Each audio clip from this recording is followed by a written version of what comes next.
स्वप्नील कुसळे याने नेमबाजीमध्ये कांस्य पदक या ठिकाणी मिळवलेलं आहे।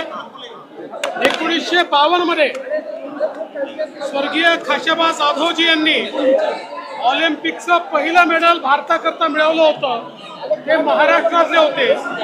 त्यानंतर महाराष्ट्रामध्ये स्वप्नील कुसळे यांना या ठिकाणी हे पदक मिळालेलं आहे आणि म्हणून मी स्वप्नील यांचं अतिशय मनापासून अभिनंदन करतो। स्वप्नील कुसळे यांनी महाराष्ट्राचा आणि देशाचा मान वाढवलेला आहे।